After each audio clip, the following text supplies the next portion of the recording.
been studying about revival. And I want to preface my remarks this morning with verse 3 of the 110th Psalm. Psalm 110, verse 3. This is my rendering of it. Your people will be willing in the day of your power. Your young men will come to you like the dew of the morning.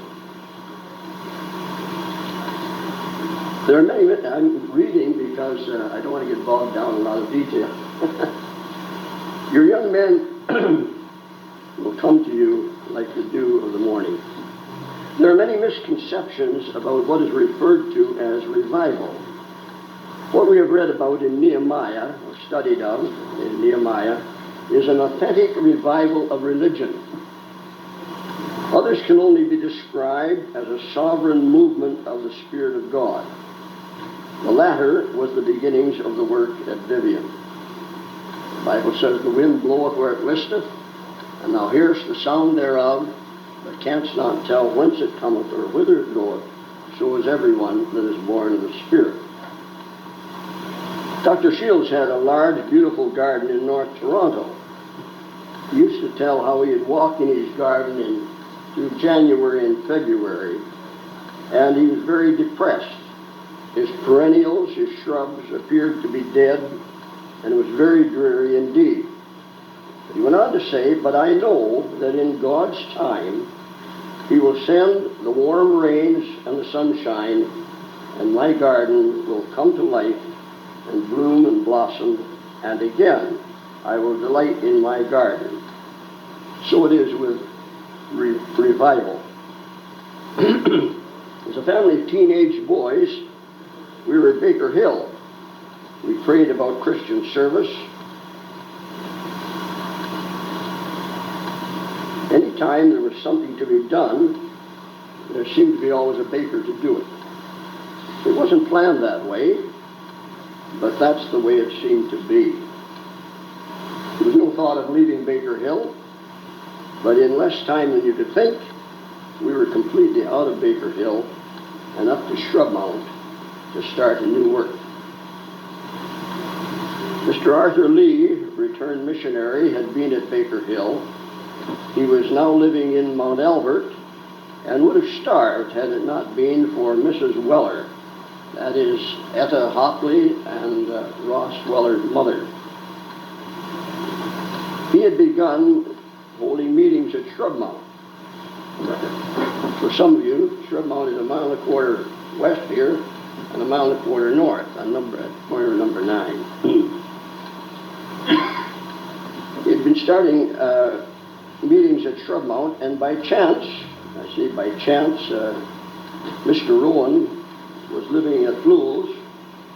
He was out of work. He was visiting at our place. As a matter of fact, he and I were doing some work together, and my mother came to us and said, there's prayer meeting tonight at Baker Hill, or there's prayer meeting tonight at this new work in Shrub Mount.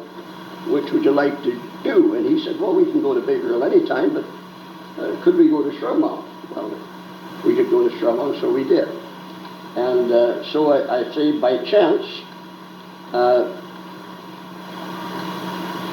we went to this meeting, the prayer meeting there.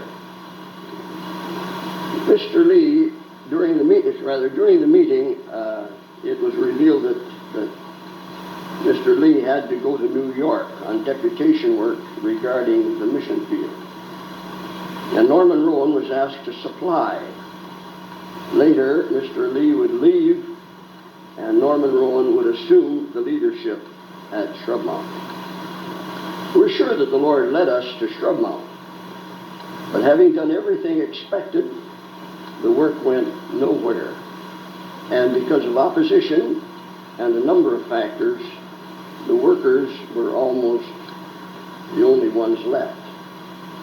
At that time, there was Norman Rowan, the Woodhouses, the Emersons, Mrs. Albert Jones, that's Ken's grandmother, and Hoods and Poplars.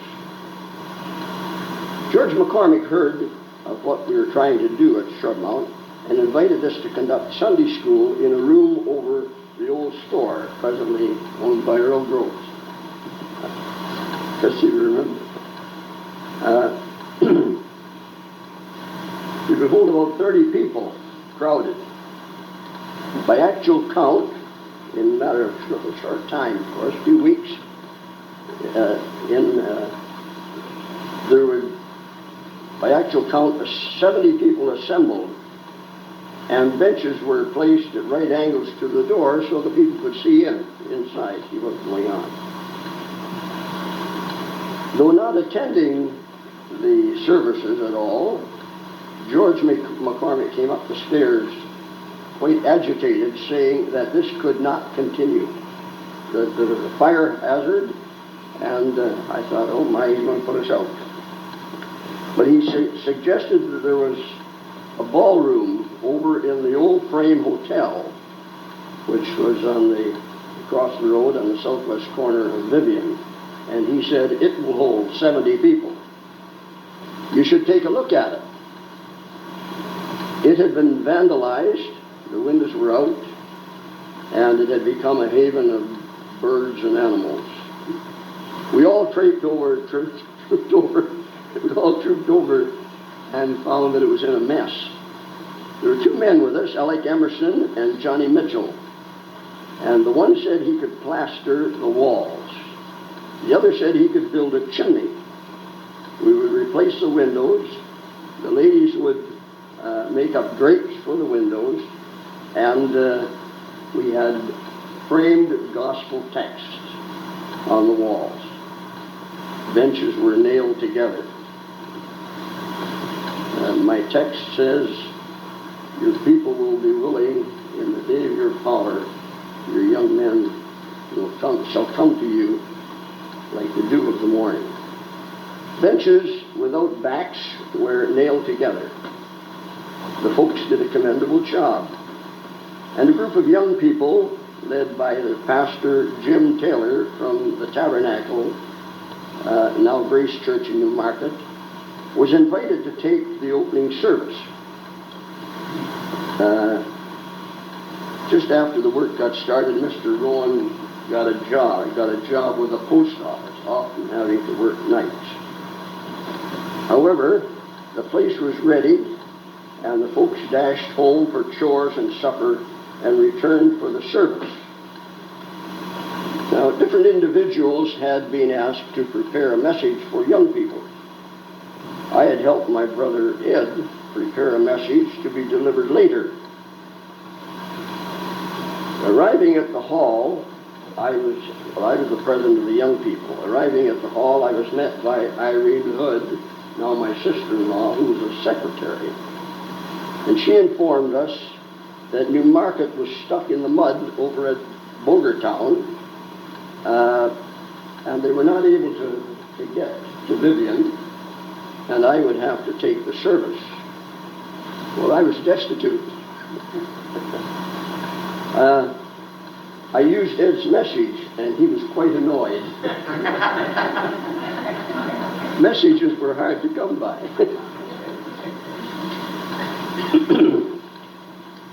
As Newmarket young people arrived, I don't know where we would have put them. The place was packed. The meetings continued throughout the summer. The hall was filled, almost all was filled.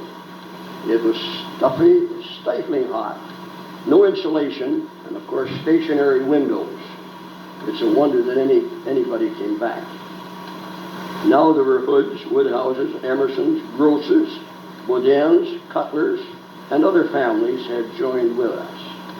Vivian became known as a young people's church. Vivian young people were in demand to take services. Newmarket, Queensville, Keswick, Uxbridge, Lemonville, and even Toronto. For outings, we would engage the services of Clark's Transport of Zephyr or Percy Hutchison over at Pine Orchard. We would load the people in the stake truck, and away we would go. Our young people were prepared to speak, testify, sing, or use their talents in whatever manner was required. Psalm 110:3 says, your people will be willing in the day of your power, your young men will come to you as the dew of the morning. Unknown to us, the rest of us, Mrs. Hood wrote to Eaton's, describing the work at Vivian and telling them of the need of seating. We received a notice from Eaton's to go over to Pine Orchard Railway Station and pick up 25 chairs, 25 kitchen chairs to be used at Vivian. They don't do that anymore. Meetings continued throughout the summer, and in the fall we had a harvest home service planned. Something like the Feast of Tabernacles, like we were reading about. The hall was decorated. Branches, leaves, flowers, fruits, and vegetables were brought in.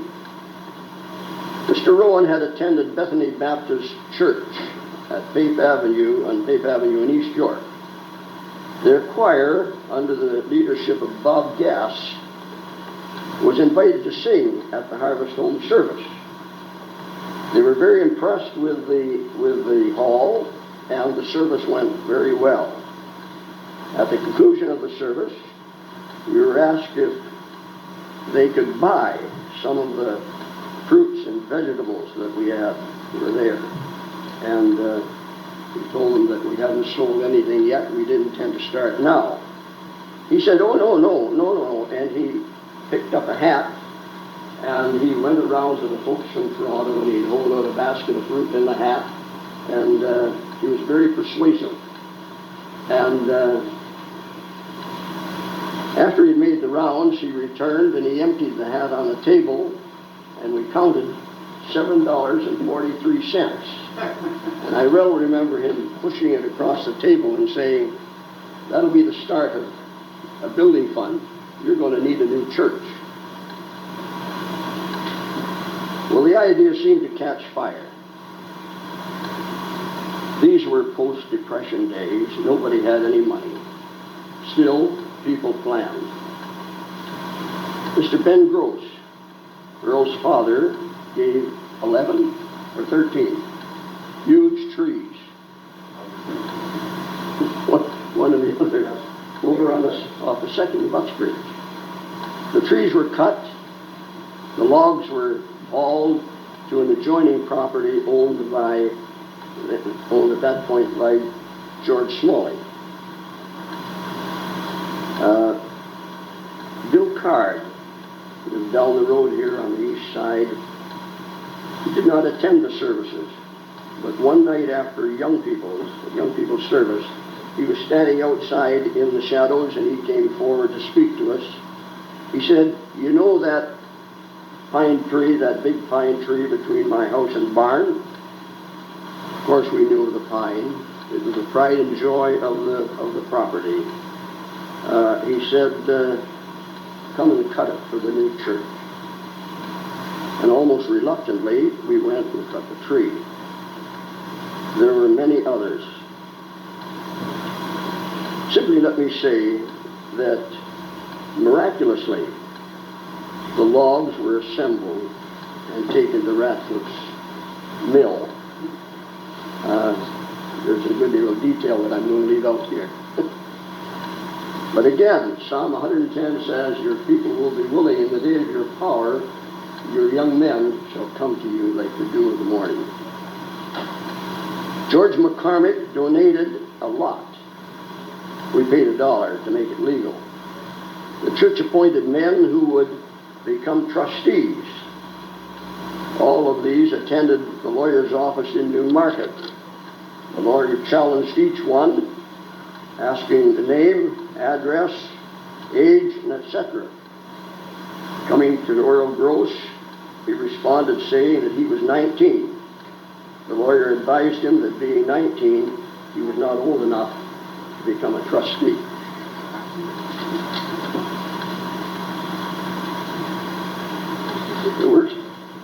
The work had been going about 4 years by that time. On one occasion, we had invited a naturalist who had a slide presentation and a talking crow.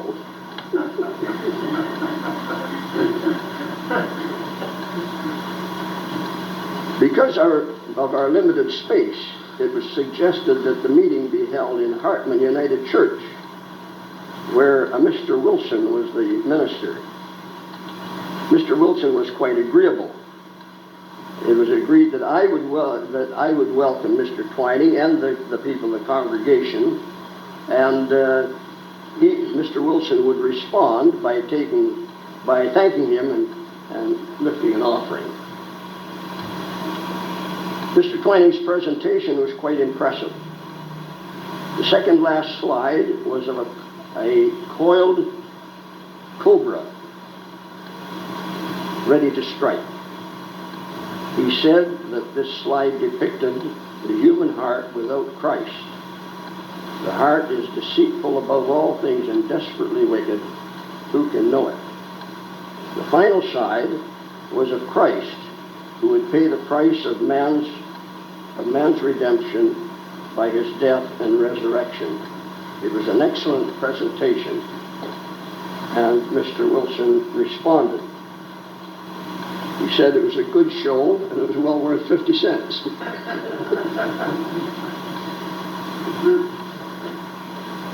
He said,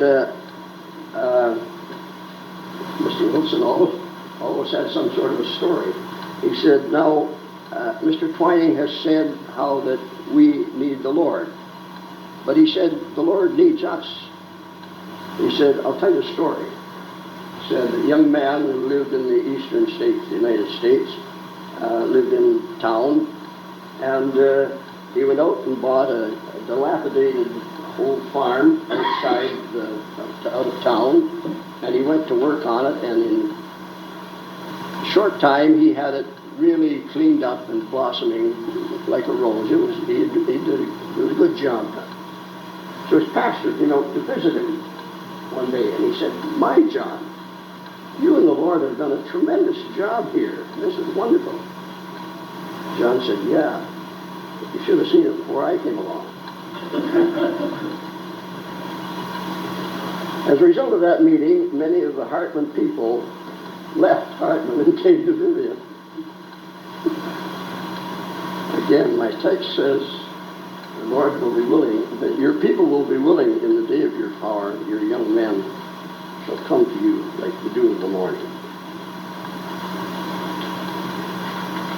During those days at Vivian and at the old hall, it was unusual if there was a meeting when one or more did not respond with a profession of faith, of renewal, or commitment. Later, a man who had been one of our young people during those days told me that I had led him to the Lord. I'm just telling you this because no one was more surprised than I was. I didn't know what happened, but I knew that he had been converted. And certainly it was the Lord's doing. Well, the logs had been sawn, and the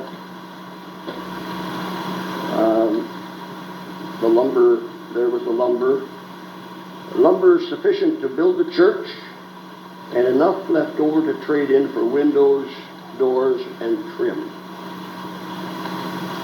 Johnny Mitchell was asked to become the project manager for the building of the church. The basement was dug, the walls were poured, and the building began. As the work progressed, everyone became involved. Earl, I want you to come up here and tell about the incident of the nails and spike. Briefly. And now he doesn't know I'm going to ask him. Stand over by the mic, Earl, if you're going to. Yes. Well, we had, by this time, the building was under construction, and amongst other things, we had agreed that we would not borrow money from anyone, but would build as the Lord made provision. Well, that's right, we couldn't because no one would give us credit, and because we were that bunch of rebel people down there that were trying to build a church, and it was ridiculous to be doing that in these kinds of times. But we, by necessity, but it was also a decision that we were involved with, that we would not do anything but until we had the money to do it. And on Friday we had used up the last of the nails and the last of the money. And so there were a group of men ready to do work on Monday, but nothing to work with, no nails. On Saturday I was in Mount Albert, and there were a family of 3 men who had never been married. The name was Lundy. One of them had worked at our home for us on the farm for a number of years. His name was John. Dan was a carpenter and a painter. You know, the name of the other one escapes me. But anyway, I walked down the street, and he met me on the street, and he said, "How are you getting along with the church there?" Now, these fellows were not church people by any stretch of the imagination. Not at all. And I said, "Well, we're working away at it." Well, he said, "I want to give you some money."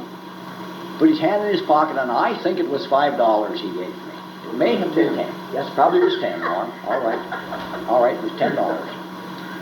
Well, you know, $10 bought a lot of nails in those days. Not a lot of pounds, but you could buy kegs of nails with $10. They were probably worth $2.50 or $3 a keg. And so we had money to buy nails and other things from the gift from this man who had no interest whatever in the work of the church, but by God's moving upon him, I believe he put his hand in his pocket and gave us $10. And we went on with the work. Thank you, Earl.